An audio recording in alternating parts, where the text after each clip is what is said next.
You know that feeling when you've been home for too long? That almost physical itch to get up and get out? I used to think something was wrong with me because everyone around me seemed perfectly fine staying in, while I felt like the walls were closing in after just a few hours. If you ever feel the same, I gotta tell you this. There's nothing wrong with us. We're not broken and we're definitely not alone. Today, I want to talk about the psychology of people who genuinely can't stand staying at home for too long. And trust me, there's actual science behind that. So if you've ever felt desperate or guilty about needing to be out rather than tucked in your bed, this is for you. Let's dive into what makes us this way, shall we? First, let's talk about who we actually are. There are specific personality types that naturally gravitate away from home, and understanding which one you are can be incredibly validating. If you're someone with high extraversion, your brain literally processes dopamine differently. When you're out interacting with people or exploring new environments, your dopamine reactors sparkles in ways it simply doesn't when you're at home. This isn't about being needy or anything. It's basically neurochemistry. Then there are those among us who seek new people and new pursuits. Those of us who need novelty and change to feel alive.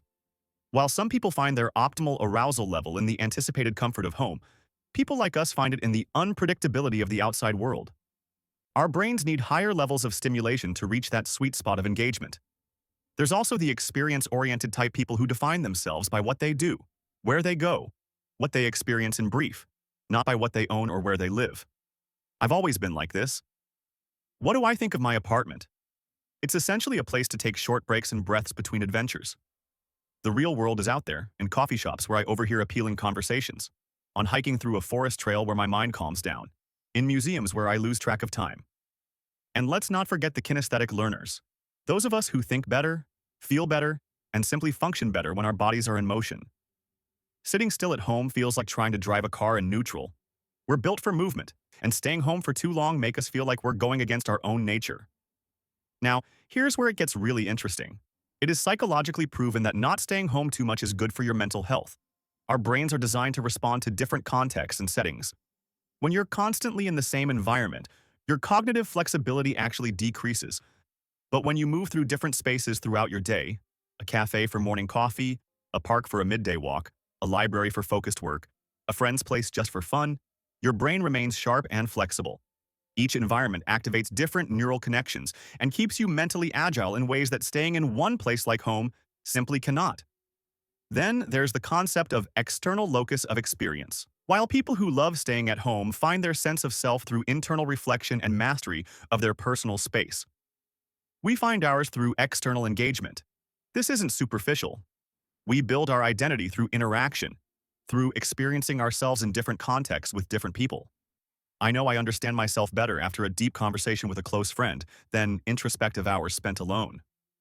We're not weak, it's just how some of us are wired. There's also something called contextual mood regulation.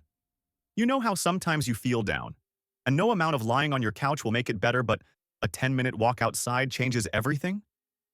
That's because our emotional moods are deeply connected to our physical environments. By moving through different places, we give ourselves access to different emotional states. It is so much easier to get caught up in rumination at home. The outside world offers perspective. I can't tell you how many times I've walked out of my house feeling stuck and anxious, only to return a few hours later with clarity and at ease. And I am pretty sure you also did. And let's discuss social capital accumulation. Every time you leave your home and interact with the world, you're building social capital. You're maintaining friendships, making new connections, being part of your community, and also contribute to it. The barista in your favorite cafe who knows your order, the next-door neighbor you chat with, the people you have a walk with. These weak ties, they actually worth. Research shows they're essential for psychological health, life satisfaction, and even living a long life. We're social creatures, and for some of us, that sociality can't be satisfied through phones, screens, or occasional visits. We need regular, in-person, varied social contact. Now, what does staying home actually mean to us versus what the outside world represents? For people who hate staying home, the home itself can be viewed as a source of limitation, rather than a place of sanctuary. Home is necessary, yes, but it's a staging area, not the main event. It's where we recharge between experiences, not where life happens. On the other hand, the outside world represents growth, possibility, connection, and authenticity. There's a concept in environmental psychology called place identity. And for us, our identity isn't anchored to a single location, but distributed across multiple places with variable experiences. Our senses of self includes the cafe where we observe others, The hiking path in the woods where we process our thoughts, the bench by the sea where we ease our pain, the friend's kitchen where we solve the world's problems, the theater where we lose ourselves in different stories. Home is just one small piece of a much larger puzzle. The outside world also offers what I call contextual authenticity. Different environments allow different parts of ourselves to emerge. When you stay at home alone, you might be one version of yourself. But out in the world, engaging with different people and places, you get to experience almost everything that could possibly happen and express the full range of who you are. For those of us who feel uneasy by staying home, this variety isn't just nice to have. It's actually essential for feeling whole. Let's talk about the key traits that define us. First, it is common for us to be open to new experiences. We're curious, we seek novelty, we want to experience new things and meet new people. On the contrary, staying home feels like closing doors rather than opening them. Second, rather than avoidance motivation, we frequently have high approach motivation. Instead of focusing on ensuring safety and preventing hazards at home, we're pulled toward rewards and opportunities in the outside world. Third, many of us have what's called an external orientation of happiness. Our joy comes from doing and experiencing rather than from being and reflecting. This isn't about being incapable of introspection. I spend plenty of time in my own head, but that introspection happens while I'm moving through the world, not while I'm sitting in my living room. Fourth, we tend to score high on energy and vitality. We're that friends who described as always on the go, and that's because we are energized by movement and variety, and depleted by stillness and monotony. Now, the social and cultural context matters the most here. We live in a time when staying home has been increasingly romanticized.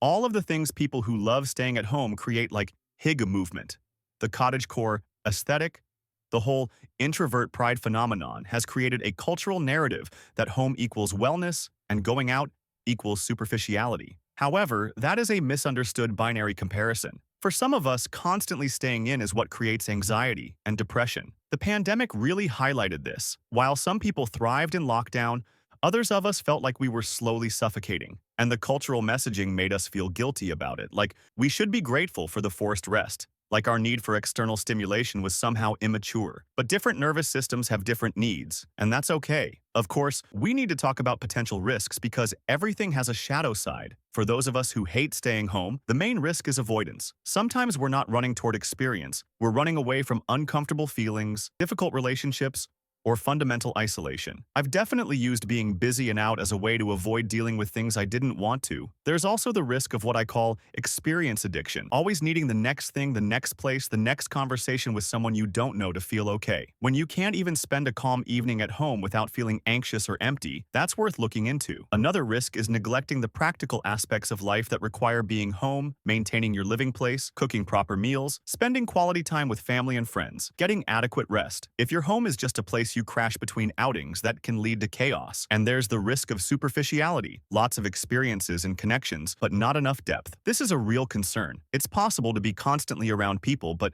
still feel lonely if none of those connections go deep enough. So where's the balance? Because that's what we're really after.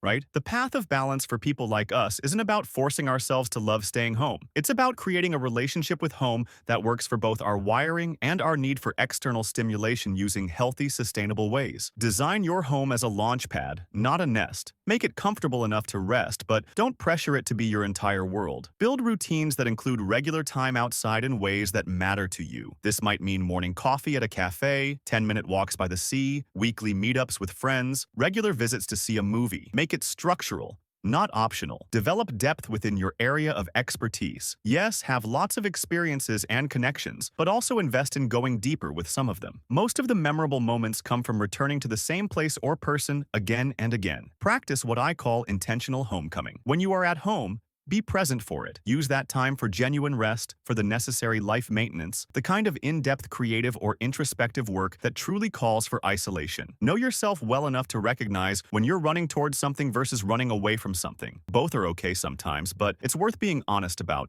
which is which. Here's what I want you to take away from this. If you're someone who feels most alive when you're out in the world, there is nothing wrong with you. You're not broken, you're not shallow, and you're not failing at self-care. You're simply someone whose optimal arousal, whose sense of self, whose regulation strategies, and whose joy are oriented externally rather than internally. The world needs all types of people, and we can be the ones who create beautiful connections and experiences. Honor your wiring, meet your needs without apology, and find your own balance between movement and stillness. between external engagement and internal retreat. Because ultimately, the goal isn't to love staying home or to hate it. It's to understand yourself well enough to create a life that actually fits who you are. So the next time someone asks why you can't just relax at home, you can smile and say, because this is how I'm built, and I'm finally okay with that.